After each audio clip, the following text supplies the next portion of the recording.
Good New Islands. Highness, I am Atalia Gitaren, Headmaster of the Academy of Grandars. Welcome to the tournament. Is this your first time here? I'll be honest, I'm delighted to hear what you've done with the stolen lands. Not so long ago, it was little more than a hole in the ground, but you brought in real civilization. Lindsay has interesting news. Yes, Professor Earbold found refuge in our capital, and you know what? He's writing his memoirs of his time at the academy. I'm sure it'll be entertaining Greek for everyone in Patax. No, all of Asfastan. A book, you say? How brave of him. I hope he doesn't neglect to include the details of his dismissal. What details? What do you mean? Everetti kicked Professor Earbold out. Just being too smart, didn't he? I'm sure that's exactly how he described it. They call him insightful for a reason. After all, anyway, forgive me, but I'm not interested in discussing this topic further. If you like to exchange idle gossip, I'm sure you can find much more willing and interesting company here. I suspect you know to whom I'm referring. I don't actually. Here's the academy. Oh, just splendid. If you ever find time to visit Patax, I'll gladly give you a tour. We're currently holding an exhibition of our graduates' work. Though it's a pity that... No, it's fine. Believe me, we have plenty of work coming to hear and see. I get the impression that something's upsetting you.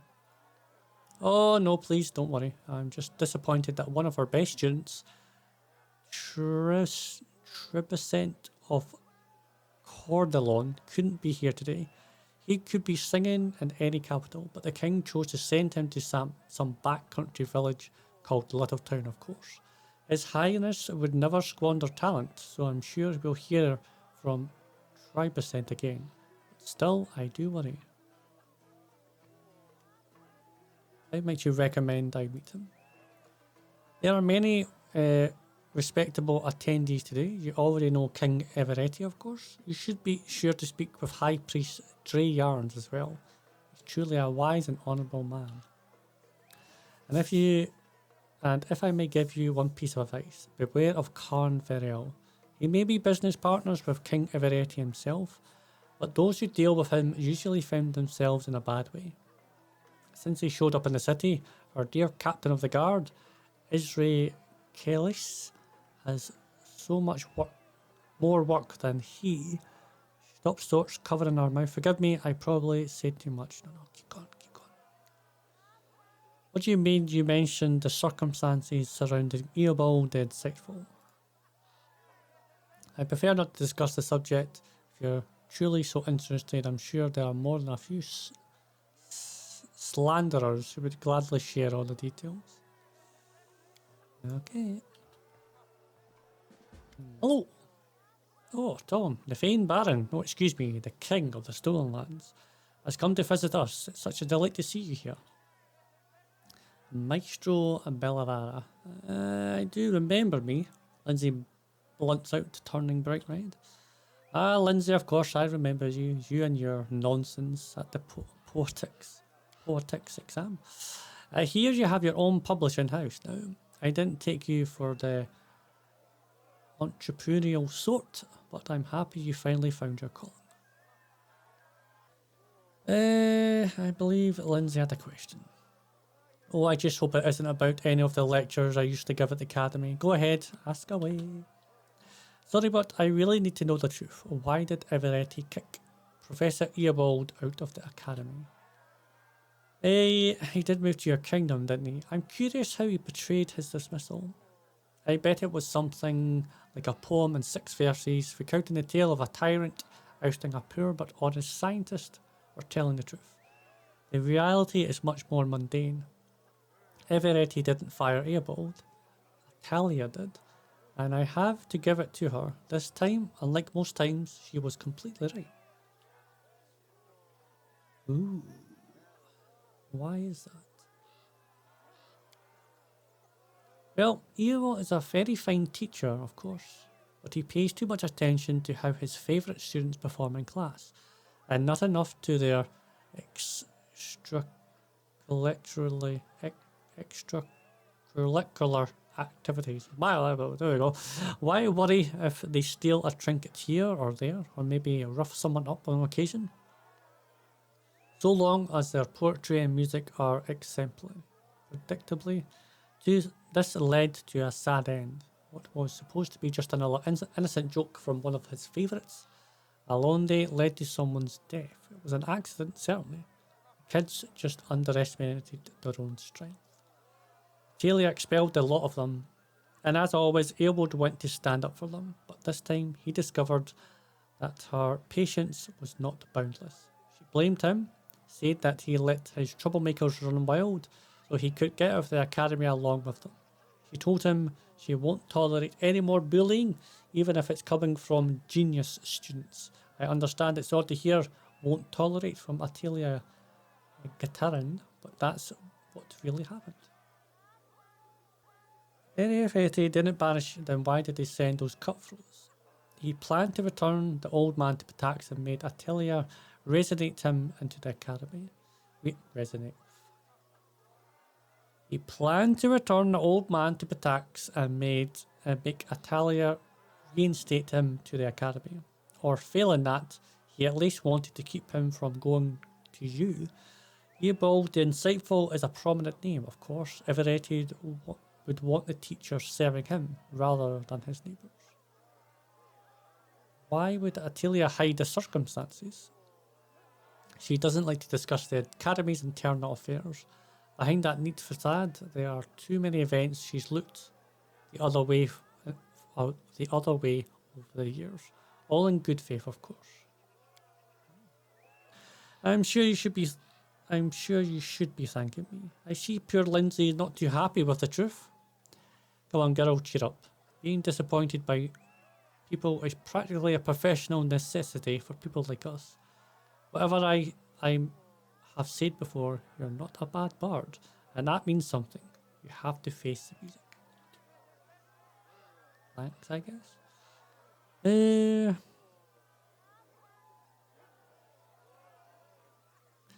To me, are the songs you compose for Everetti as bold as the ones you sang? Have my humble verses so offended you that you still recall the strings, please? It doesn't behoove a person of your standard to take umbrage against a petty bard. Do you know the old proverb? The tunes are chosen by the ones who pay the piper. I didn't pay you. We could have easily asked any of my admirers who Annamede Belavarah is. They'll be about 3/4 of attacks, and the rest of all my haters. You don't get to be the best among a city of poets and musicians without gathering a few enemies along the way. But why should I concern myself with hacks and swordheads? What can you tell me about the king? Love him or hate him, you can't deny he's a great man. Patax was a boring place before him. Only pirates, fences and other scum did any business in the area. But then King Everetti came and turned it into the cultural capital of the region. With him in charge, the arts have flourished and the city's been filled with songs,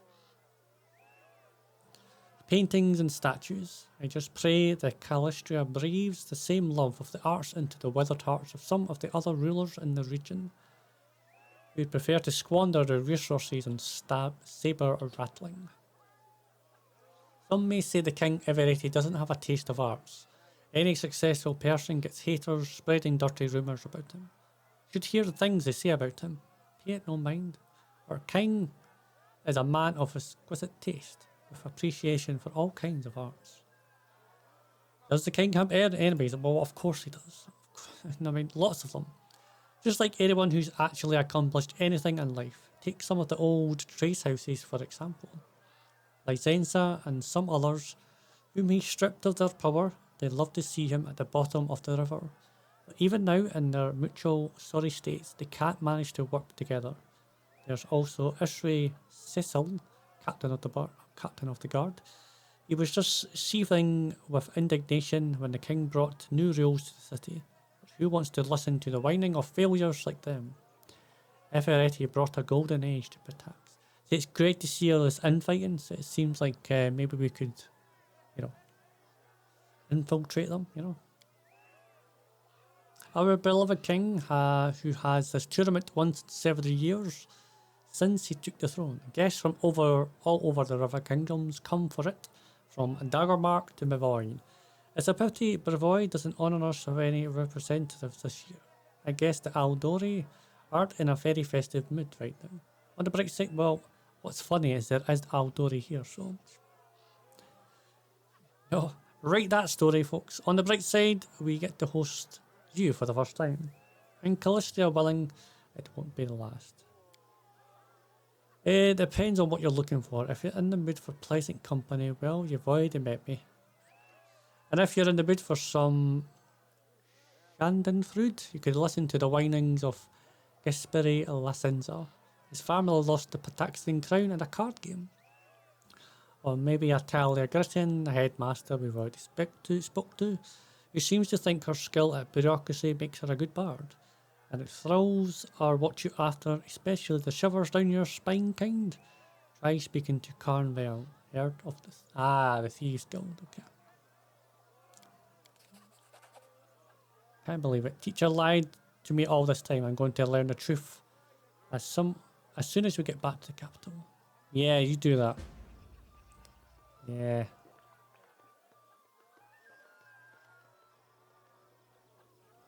A new face at the celebration. I'm pleased to meet you, High Priest of Caelysse, at your disposal. Praise be the savoured sting. May Our Lady's charity never leave us. Do you many Pataxians? Oh, wait now. Caelysse is the goddess of revenge. I'm sure many mention Everetti in their prayers to her, and probably not the kindest words. You are well versed in matters both spiritual and political. Of course, it is not my place to say what people pray to my lady for, but you're right that many would wish for revenge upon him. To be honest, our temple has only benefited from his rise to power. Everetti isn't stingy with donations, and the celebrations he holds are beyond all praise. The king himself, though, his exorbitant pride is irritating. Caelysse dislikes those who would place themselves above the gods, and I wouldn't be surprised if she teaches him a lesson sooner or later. That I could deal with, though. There's something else that I find harder and harder to tolerate. Ooh. You see, the goddess patronises bodily love, but only that given voluntarily. It is sometimes difficult for me to protect our young priests and priestesses from this unsolicited attention. I fear to imagine how hard it must be for our beautiful Annamede, or what Atalia Gitaren must deal with. The king is said to often mistake the academy for his personal harem. Aye.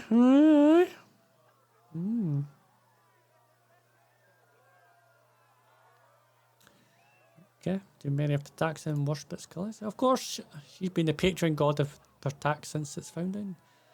The goddess like her joyful town, and the citizens love her in return. If you ever visit Patax, you should surely enjoy the proud spikes of her cathedral. It's the most beautiful building. Who would you recommend I meet? We've done with that one. So I've heard you're not exactly happy with Everetti's reign. Oh no, I have no issue with his reign. He's a generous donor, and the celebrations he hosts are beyond praise. The king himself, though, his exorbitant pride is irritating, dislikes those who would place themselves above them. Oh, we've already done that.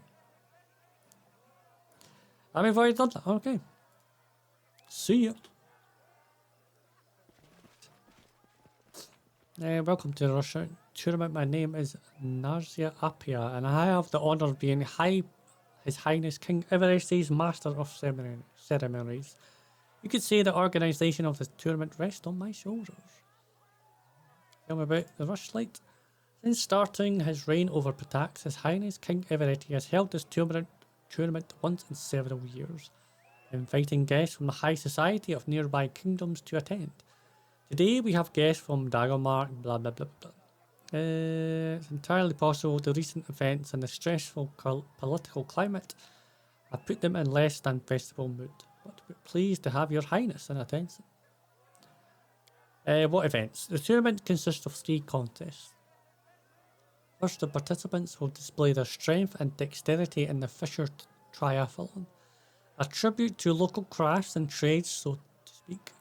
Then there'll be measuring competitors' wits in the boasting contest. There's a reason we're the cultural capital of the region, after all. And finally, evening will wrap up with some mock combat in the drunken melee. Then His Majesty will announce the winner of the tournament, and we'll all enjoy the festive banquet. And what about flighting? I'm good at flighting.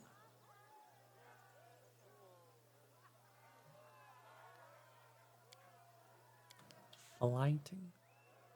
Since your last encounter, Stefano Moskino has put a little weight. An experience that becomes even more festive. As you approach, a polite smile blooms on his face. Why? If it's the King Tom, please allow me to congratulate you on your success.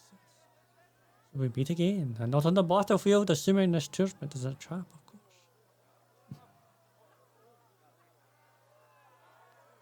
This isn't the first year the tournament has been held. Why was I just invited this year? I mean no offence when I say this, but both you and your state were frankly inconsequential, not significant enough for our attention. But your victory in Bavoy's border and your subsequent coronation changed all that. In truth, King Everetti only invites those he's identified as worthy rivals to the tournament. So, Everetti considers me a rival. Didn't think I'd be given any cause for a feud. The unfortunate reality is that your very existence, along with the strength of your kingdom, has acquired is cause enough. What would happen were you to join the Mivoy against Patax? Or perhaps you might seek to extend your lands west and not stop at the border? What if merchants from Brevoy began travelling through your lands, bypassing Patax entirely? And of course, the most important question, he grins, turns predatory, do you sit securely on your throne, or does Patax stand a chance of expanding these? At least you're honest. Think nothing of it. I have great interest in seeing how events will unfold. Well. Gasperre Liacenza at your service. Tell me about yourself. I'm the head of the Liacenza family and master of what remains of the Iron Fox trade house. Before Everetti took the crown, it would have been my family receiving you at our house. At last, we're simply guests at the celebration. Cause you to lose influence. It's a dark and sordid story, and I swear I'll give you my life to learn the full truth of it. Patax was founded by 4 families and ruled by their 4 trade houses for centuries. We quarrelled from time to time, of course, and property didn't always change hands peacefully, but none of us would dream of impinging on another family's lawful rights. And then Everetti appeared. We underestimated him, though thought him nothing more than another adventurer like the thousands of others in the region. He handled matters quickly and chaotically, with assets running through his fingers faster than chips at a card table. His wealth grew rapidly, and he still wasn't a big fish, for a while at least. He invited representatives from all the trade houses to play cards. No one really knows exactly what happened, but by morning, he owed most of their assets, including the crown. They suspected a rigged game and sent representatives from the families to discuss the matter with him. And then a wave of disappearances rolled across the city. My brothers, the former kings of Patax, disappeared, along with many honourable people, and Everetti made it clear that the lives of his hostages would depend upon our obedience. He was king, and our wealth and power lay in the ruins. The citizens of Patax seem to love. It wouldn't seem so, wouldn't it? Yet appearances can be deceiving. Yes, he's made many rich and happy. But there are many more lives that he's dragged through the mud for his own endless celebration. Trust me, there are many who would gladly put an end to his rule, but the king has so many spies that everyone's afraid to even discuss it. Ask the head of his precious academy what she thinks, or maybe High Priest Drey Yarnes. You'll see their mouth shut tighter than an oyster shell. That's certainly true. Who would you recommend I meet? You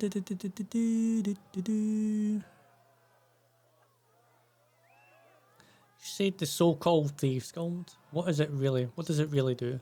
Certainly not picking pockets. The fellow came from Numeria shortly after Everetti started his reign. I won't lie, the Pataxian trade houses occasionally made some questionable deals. But before Everetti, those like Vereel were driven from the city faster than you could say first dose is free. The man's a drug pusher. He sells blood brush extract. They say it enhances all senses extraordinary and evokes vivid visions, but also affects minds and could be toxic if repeated dose. I saw those who overuse it. You could not put three words together because Vereel, half of the city's youth, is on his trash. Take the gold, supply poison to its subjects. Everetti's soul is black, black and bearless. And Everetti's pleased as punch about it. The more time the citizens spend in altered states, the fewer questions they ask. The gnome also uses his own product. It affects both the body and the mind. He fears his own shadow, seeing deception and trickery everywhere. Those who deal with him hope for fabulous profits, but they more often than not end up at the bottom of the river. Wow.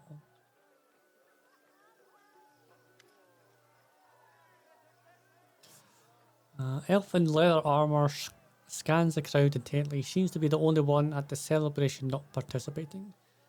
He's also the only one beside the guards whose weapon isn't sealed. Your Highness, welcome to Patax. Area Cecil, captain of the city guard.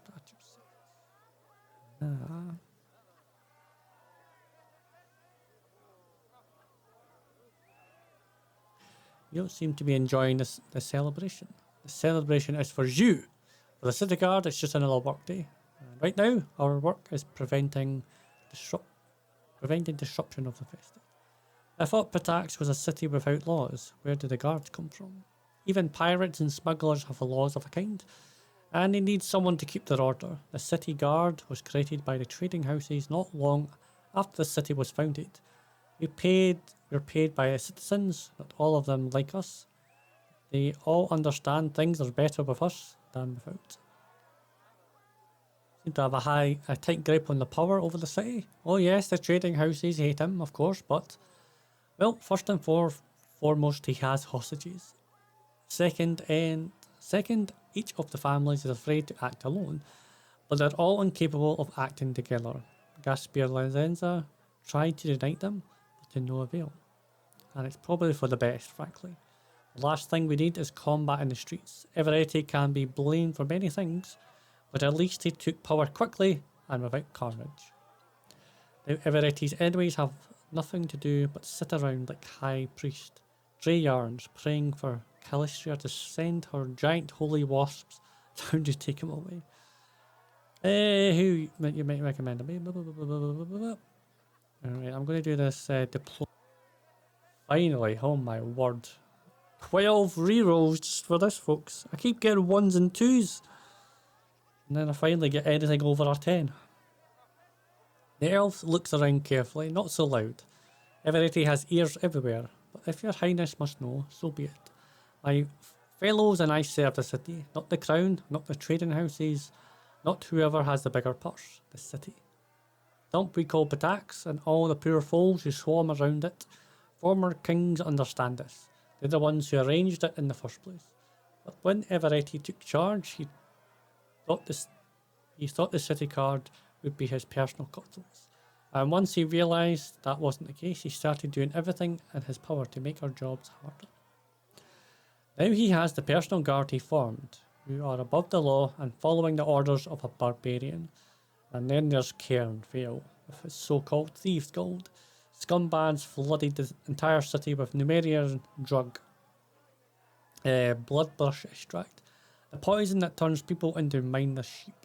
Our former kings understood that even Patax needed some bare minimum of order to avoid falling to pieces and floating down the river, but Everetti seems to on track to burn the city to the ground. Righteous heart, rotting environment. Take care, guard. Your honour will bring woe upon you. If your words are true, noble guard, please accept my compassion and admiration. To serve the law and the needs of the people with so much against you, even your own ruler. No deed could be more worthwhile. I hear you're not pleased. Okay,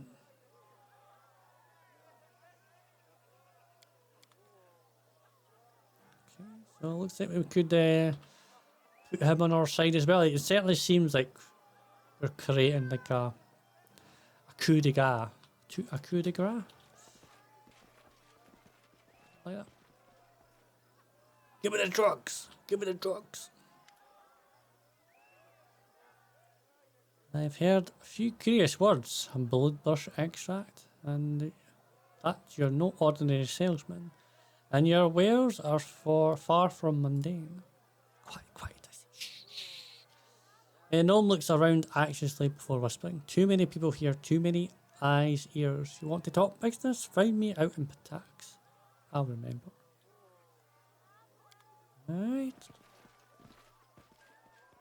Yeah, it's certainly. Let us begin. Trumpets sounded over the arena, announcing the commencement of the Fisher tradition.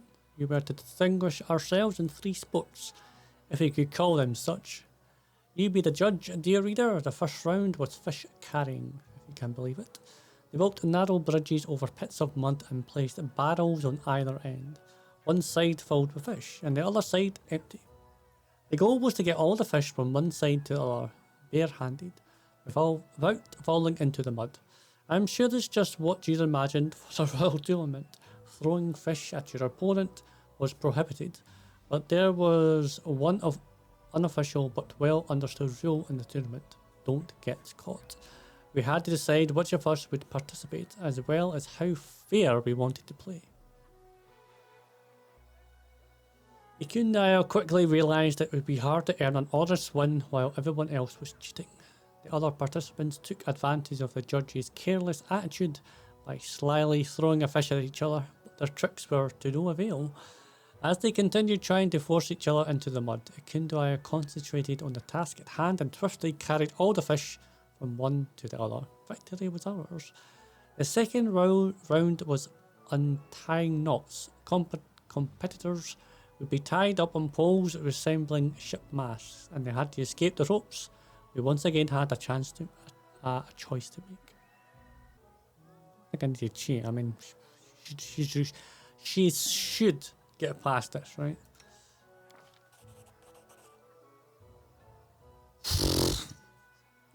Wow, just like the rolls I'm getting in this playthrough right now is driving me insane. The mask was tall, the knots were tight, and the ropes stank, but Octavia didn't give up. She snaked out of the ties and stood triumphantly before the judges, while the other participants were still wriggling in the ropes like flies in a spider web. A victory, and an honest one at that. We'd won 2 or 3 rounds. We seemed to have our victory in the bag, but with the rivals we were dealing with, there was no time to relax. The last round of the tournament was diving for river pearls. Huge tubs were filled with mussels and river water, and some empty jars had been placed on sets of scales. We'd have to open the mussels with our bare hands and gather the pearls and deposit them in our team's jar. Of course, if playing fair wasn't a priority, we would try weighing down the jars with other things as well. Oh yeah, there we go. The pinnacle of cunning is to make it seem like everyone else is cheating while coming out and completely clean yourself. While each of our rivals tried adding a stone or 2 to their jars, Octavia didn't hesitate to add a few handfuls of mud to each of theirs. In the end, our team's jars came out the lightest, but the others were so heavy, the judges decided to check the contents for authenticity. Oh, how the crowd laughed when our opponent's jars poured out stones of mud, while our jar contained only pearls. It was a complete triumph. Every team but ours was disqualified, and we were awarded the victory.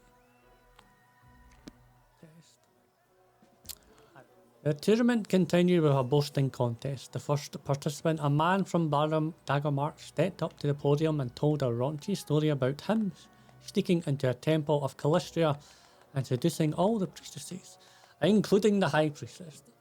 Single night. The crowd was particularly amused by the suggestive glances he kept casting towards one of the guests from Timoin. He simply smiled mysteriously in response. The second participant was a guest from Gralton, and he told a completely implausible tale about his travels across other planes, where he battled undead hordes and defeated a bird-curdling monster. He was an average storyteller at best. He'd be lucky to get a C for the story at the Academy, but the listeners were inexplicably elated. Suspicious, we took a closer look to the crowd, and of course we spotted a bard using some tricks of the trade, and likely a little magic to aid the Gralton man's performance. Again, just. Why is it difficult? Yeah, okay. The judges were reluctant to believe us, but the cheating was easy to spot once you knew to look for it. Once they concluded they were right, the guest from Gralton was disqualified and forced to leave the podium in disgrace. Then it was Patak's turn. The kingdom's honour was represented by Annamede Belavarah, a sweet-voiced singer whose smile could win over the most withered of hearts. Oh, Annamede, but while her voice was smoother than silk, her words stung like arrows. With a soft smile, Annamede told everyone how she spent months in her kingdom learning her secrets and instigating a riot. Of course, the honest trade of the bard and the shady dealings of the spy often go hand in hand, but oh, Annamede, who could have expected such an ugly blow from such a lovely lady? She described in surprising and exceptionally critical detail how much the citizens of her young state suffered under the atrocities of the Troll's assault and the magic plague.